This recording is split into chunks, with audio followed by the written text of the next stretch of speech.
When we mentioned Michelle Obama's new initiative, she also talked about the partisan climate in Washington with ABC's Robin Roberts on Good Morning America this morning. Check it out.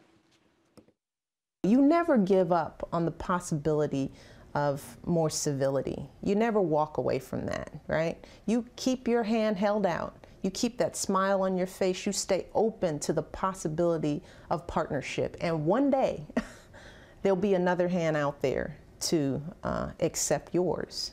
Maybe just a little window onto the president's thinking. I thought an interesting answer.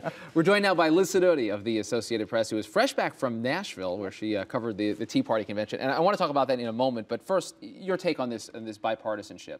Is there a sense that the White House is playing this right strategically? Clearly, Republicans are not going to go along on health care reform, but to at least kind of play that out publicly. Yeah, I think what you're seeing is a look by the White House towards 2012. And a lot of this has to do with, Obama promised to be bipartisan. In the last year, we haven't seen that. They've made some efforts at the beginning of the year, but most of these bills were passed with little Republican support, and some would say just window dressing from the White House, a lot of talk. So I think, they see they've got 3 years in which to protect his brand, and I think that's part of what you're seeing. And his brand, as he campaigned, was bipartisanship. But 2012, not 2010.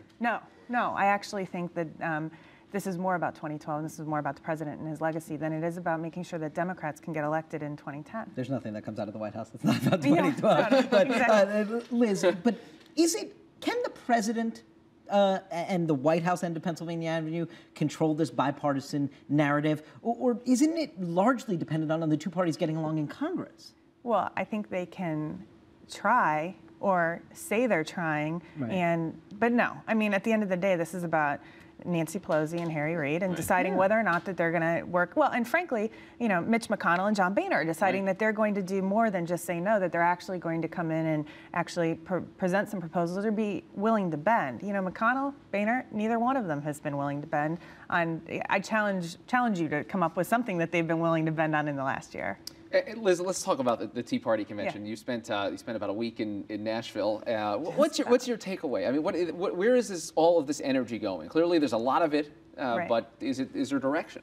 Well, I think a lot of this could have been expected. When you see what happens with politics and when a party's in power, and then people who don't agree with the party in power, it's what democracy is. They rise up against the party in power and they form loose-based coalitions. We saw it with Netroots back in 2002, 2004 against Bush. Netroots on the liberal side, that's what they started. The takeaway from this convention is that this is libertarian, conservative, angry voters.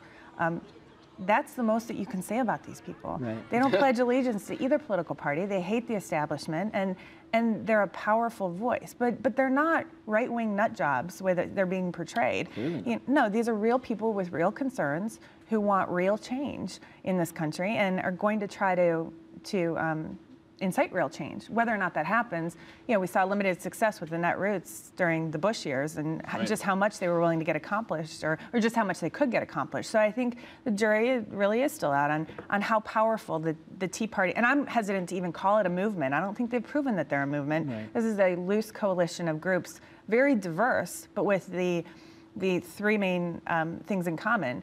Government's too big, they think spending is too much, and they think Obama's policies are just making it worse. But that issue matrix and their anger and frustration that you were talking about seems to be getting a hearing, at least right now, even if for folks that don't go to Nashville, independent voters throughout the country, that is getting a hearing from them right now, and that is what proves so potentially dangerous for the White House. Well, and I think that you're seeing the way that the Republicans are acting, the way that Democrats are acting, the way that White House is acting, in relation to how to deal with this morass of people who are angry.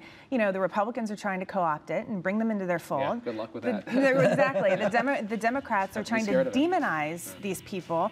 And the White House is taking a really interesting position here, and they know that... All right, Liz, we have to cut it off right there. Thank you for being here. Liz Sidoti, thanks. Thank you. Keep us on again tomorrow.